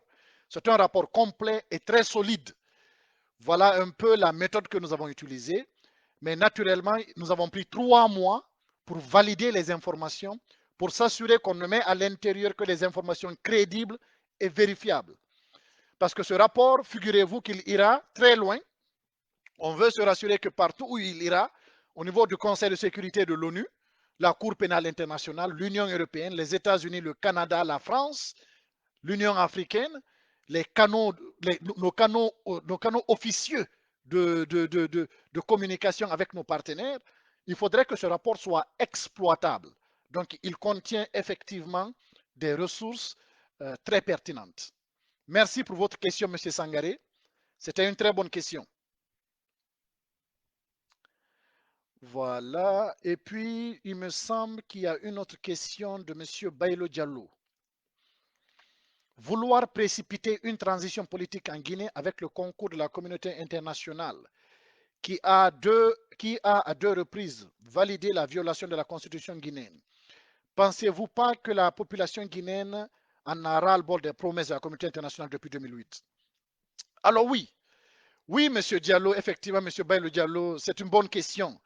Il est vrai que la communauté internationale, on peut juger qu'elle n'a pas fait assez, mais je vous rappelle quand même que avant que la pandémie de la COVID-19 ne soit à nos portes, la communauté internationale, y compris l'Union africaine, la CEDEAO et l'Organisation internationale de la francophonie, tous avaient fait bloc contre Alpha Condé. Donc, c'est la pandémie de la COVID-19 qui a fait que ce blocus soit relâché et que chacun s'occupe de ses propres affaires. Donc, nous allons faire en sorte de reproduire ce blocus qui a existé avant la pandémie et nous pouvons le faire avec le rapport Roger Bamba. Parce que ce rapport, comme je vous dis, non seulement il expose les populations guinéennes à un risque génocidaire, mais de plus, il menace la paix et la stabilité. Sérieusement, la paix et la stabilité dans cette région de l'Afrique de l'Ouest. Donc la communauté internationale a un double intérêt à intervenir aujourd'hui en Guinée. Non seulement parce que pour des questions humanitaires, il faut protéger un peuple face à un régime qui soutient légalement, institutionnellement la violence contre sa population et qui a un discours, une idéologie de nettoyage ethnique, mais de plus, on ne peut pas remettre en cause tous les investissements de la communauté internationale, tous les acquis qu'on a obtenus au Libéria, en Sierra Leone, en Côte d'Ivoire, au cours des dernières années. Donc ce sont des pays qui sont encore fragiles, qui peuvent repartir en guerre civile. Si la Guinée tombe, tous ces pays peuvent tomber en château de cartes. Donc je suis en train de vous dire, le régime du président Alpha Condé aujourd'hui est une réelle menace pour notre pays. Ce ne sont pas seulement des mots, c'est une réalité. Vous avez vu le président de la Sierra Leone qui est allé dire qu'il n'est plus supportable de voir les milices de Alpha Condé se promener à Yenga. Vous avez vu le président de la Guinée-Bissau qui ne supporte plus l'ingérence du président Alpha Condé. Vous avez vu au Mali, lorsque le président Alpha Condé a proposé à la CEDEAO d'amener l'armée guinéenne pour rétablir IBK dans ses fonctions, réprimer le peuple malien pour rétablir IBK. Donc nous avons un monsieur avec une idéologie des années 1910, à l'époque de la Première Guerre mondiale, à l'époque où on utilisait les armes chimiques. Il est prêt à déstabiliser la région. Donc, effectivement, s'il y a une coalition de société civile, dans le rapport j'en parle, il faut que les acteurs politiques guinéens nous fassent confiance. Nous ne sommes pas en train de partir pour des fonctions électives en Guinée. Il faut qu'on travaille ensemble. S'ils nous font confiance, si la société civile guinéenne, les progressistes se mettent ensemble, on peut aller recréer ce blocus et faire changer le cours de l'histoire en Guinée. Voilà un peu la réponse à vos questions, Monsieur Bailo Diallo. Merci beaucoup. Merci beaucoup. Donc, voilà. Monsieur Camara, KB Camara. Monsieur Camara demande, ce rapport va servir à quoi? Ben oui, premièrement, il sert à éclairer. C'est important. Hein? Si je vous demande, préférez-vous rester dans l'obscurité ou dans la lumière? Vous allez certainement me dire dans la lumière, parce que vous pouvez voir. Donc, premièrement, ce rapport vous éclaire, il vous montre des choses, une image de ce que représente aujourd'hui ce régime, comme il n'a jamais été prouvé. Donc, c'est ça la première chose. Il vous éclaire. La deuxième chose, c'est un rapport qui qualifie le régime actuel au regard du droit international. Ça n'avait jamais été fait encore. Au regard du droit international, plus de 10 conventions internationales sont violées chaque jour par ce régime. Ça, c'est la deuxième chose. Troisièmement, il permet de mettre sur la table des solutions de sortie de crise. Deux solutions. Une solution où le régime actuel accepte de faire des réformes, une autre où il est contraint par une transition. Pour chacune de ces propositions, je fais des recommandations. Des recommandations aux acteurs politiques guinéens, à la société civile guinéenne, au régime guinéen, mais aussi des recommandations à l'international. Donc ce rapport, au final, avec le travail que nous allons faire, que je m'engage à faire, c'est justement de faire en sorte qu'il y ait des actions au niveau national comme au niveau international. Il est possible d'avoir des actions, nous allons avoir des actions. Alpha Condé et son régime n'auront jamais le dernier mot en Guinée. Il faudrait que ce soit clair. C'est un régime ethnocentrique voyou, un régime sale, comme il n'en existe plus dans le continent africain. Il faut qu'on s'en débarrasse. Voilà un peu, Monsieur Camara, à quoi on va servir ce rapport. Voilà. Merci beaucoup, mon frère du Mali. Donc, les amis, écoutez, je vais tout simplement conclure. Ça fait 2 heures que nous sommes ensemble. Merci infiniment pour le temps que vous avez accordé pour cette première du rapport Roger Bamba. Je vous ai exposé un peu le travail que nous avons fait dans ce rapport. Et je vous invite par la suite, lorsqu'il sera publié, d'accéder à ce rapport pour lire dans les détails le contenu du rapport. C'est un rapport qui apporte des faits nouveaux qui sont de nature à appeler à une intervention internationale en Guinée, à condition qu'on travaille ensemble, que tous les progressistes guinéens travaillent ensemble. Nous n'allons pas laisser M. Alpha Condé faire. Ce que nous voyons en Guinée, c'est quelque chose d'extrêmement atroce. Ça ne peut pas perdurer. Donc, je vous remercie encore. Je vous encourage dans vos activités personnelles, professionnelles, mais aussi à toujours vous engager pour le bien, pour l'amour du prochain en Guinée. Débarrassez-vous des discours ethniques.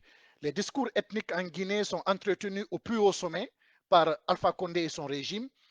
Donc, nous n'avons pas d'ethnie au sein d'une communauté. C'est un régime qui est là, qui instrumentalise les ethnies pour se maintenir au pouvoir. Nous allons tout simplement mobiliser l'ensemble des efforts de nos compatriotes du Fouta, de la Haute-Guinée, de la Forêt et de la Basse-Côte pour pouvoir bouter ce régime hors de notre pays à jamais et bâtir sur notre pays un État libéral, démocrate, qui est compatible avec la diversité ethnique dans notre pays. Vous avez dans ce rapport des recommandations qui vont dans ce sens. Encore une fois, je vous suggère et je vous invite vivement à vous procurer de ce rapport. Je vous remercie encore une fois de m'avoir permis de vous présenter ce rapport aujourd'hui et je vous dis à très bientôt. Merci beaucoup. La lutte continue.